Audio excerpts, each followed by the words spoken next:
Welcome to After Hours after the first game in the MASL-W for Detroit City FC's women. They traveled out to Portage tonight to take on Kalamazoo United. Unfortunately, no stream of that match, but many thanks to Megan and Roger from the NGS. They were there tonight supporting the girls as they played their first match in the league this year in the Great Lakes North Division. Shout out to those guys for Roger uh,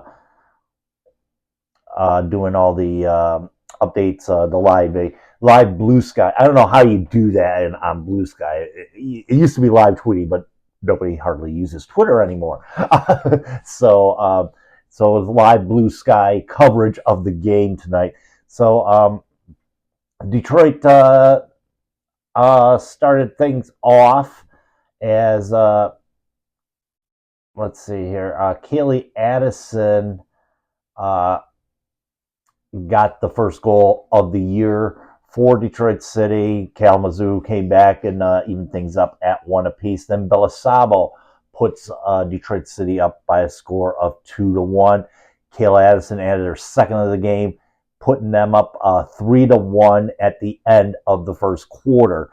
Going into the second quarter, Kalamazoo got a little bit closer, made it a 3-2 game until own goal by Kazu, but they may have credited it to Kathleen Murphy for Detroit City, 4-2 City at that point.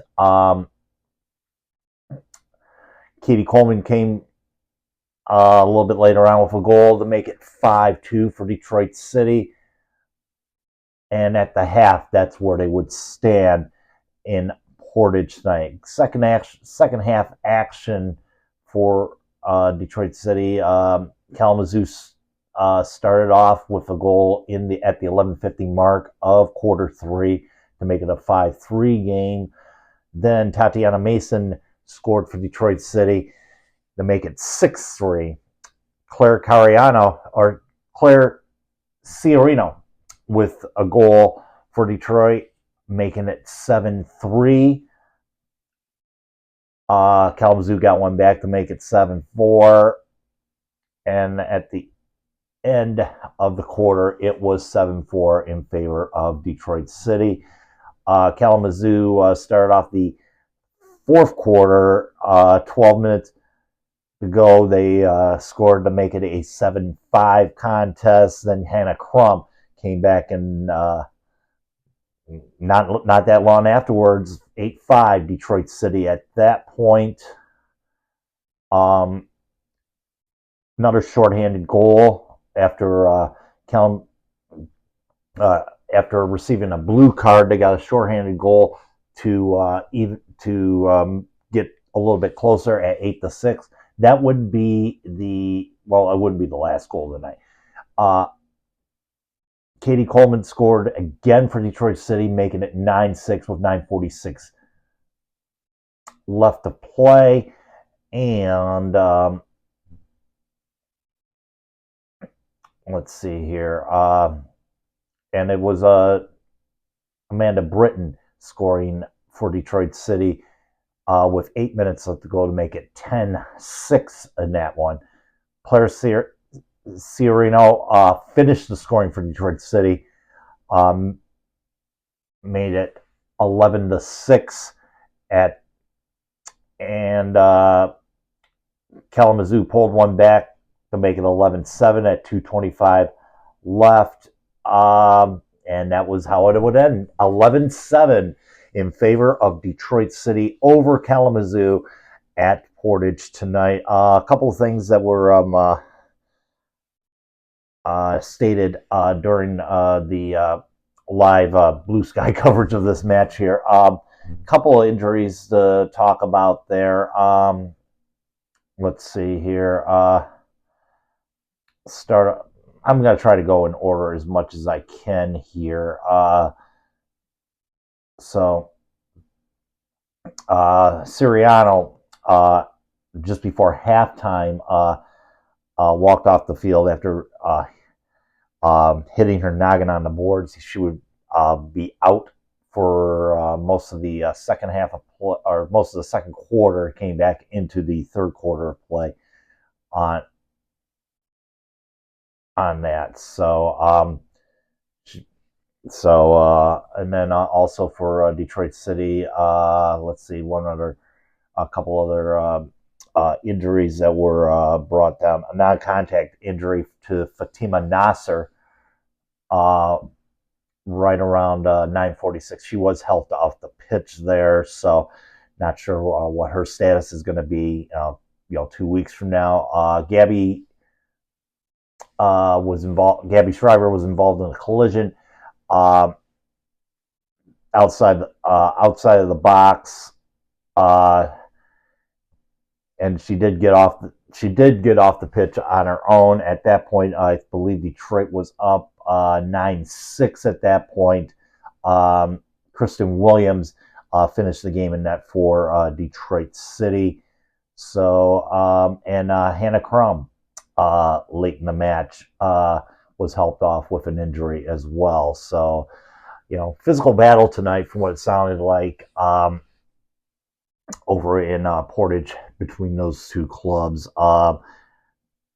But Detroit City does come away with the victory tonight, improving their record to 1-0. They take a little bit of a break.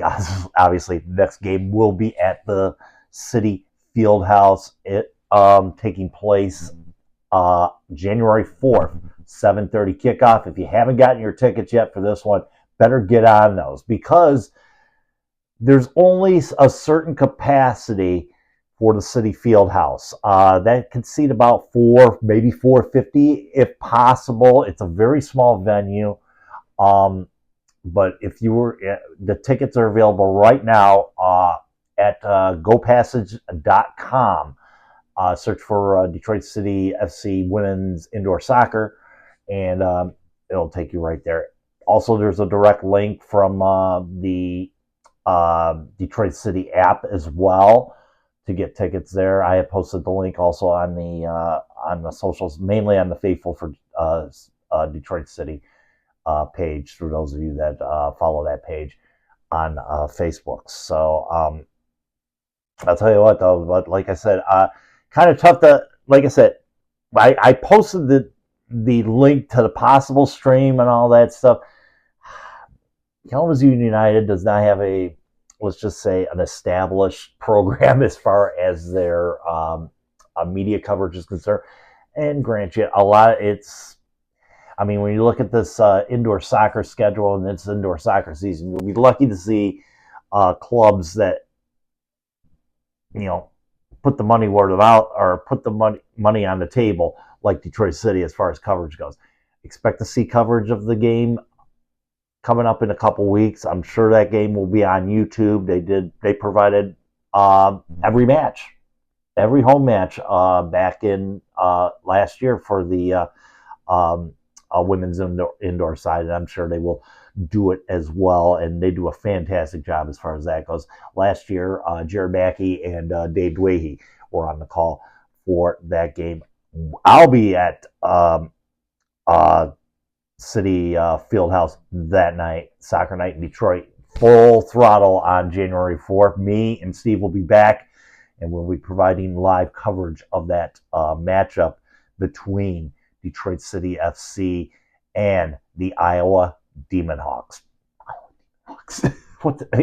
Is that a bastardized version of a Iowa Hawkeye? Or we all know about the Iowa Hawkeyes, but the Iowa Demon Hawks must be the counter alternative to a Hawkeye, I guess. I don't know, but they'll be coming in to play Detroit City that night. I think this is going to be one of 5 matches against those guys this year, so I don't know. It's going to be crazy, but nonetheless, it was, great win for Detroit City tonight. A little banged up, but they got a couple weeks to heal as they get set for the home opener, which will be coming up on January 4th. Get your tickets now if you haven't gotten them already, or else you're going to miss out. And tickets for all the matches are available on the gopassage.com website or app or whatever it is. But all the tickets, all home games, there's 5 of them, and they're $10 a piece to get in. A little bit of a charge per ticket. I think it was like $1.33. As far as that goes, it's not that much of a surcharge. $11.50, you're going to see a soccer game. So I mean, yeah, what more do you want there? More bang for the buck there, and it's good action though. Indoor soccer, very fast game. I think what I'll do is I probably for that game give you a little bit of a how do they say it in the business? A little bit of a refresher course on how the game is played and what the instincts are as far as that goes. A lot different than playing 11 men on the pitch or 11 women on the pitch for that matter. So it's a lot different game. We'll go into the aspects of how the game is played and the nuances of the game. Probably do that as far as when we converge again. Coming up this week, definitely I'm getting ready to put it all together. Top 10 Soccer Night in Detroit moments for 2025. Don't miss that. That'll be coming up. I'm hoping to post that thing around Christmas Day or so. So I'm going to try to enjoy the rest of this football game as I'm watching a little bit of the CFP playoff. And big thanks for Megan, also from Megan, who was there tonight with Jason and Roger and the rest of the crew that went down to Portage tonight. And thanks to her. Big shout out to you for video tonight, especially in the second half. I mean,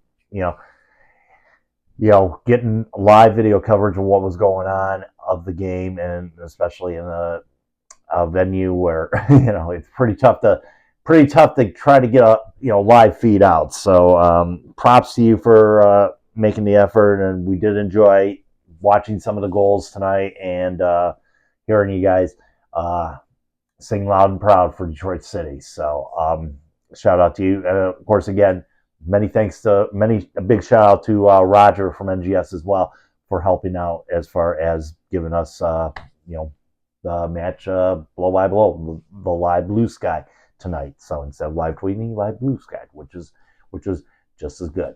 So back again Wednesday with the top 10 Soccer Night in Detroit moments for 2024, and we will see you again maybe next week, depending on what's going on as far as signings go in the USL Championship. I'm not expecting a lot because it's Christmas week. We'll see what happens, but as you know, the transaction tracker will keep on going. So until we meet again, folks, keep your feet in the ground and keep reaching for the galaxy.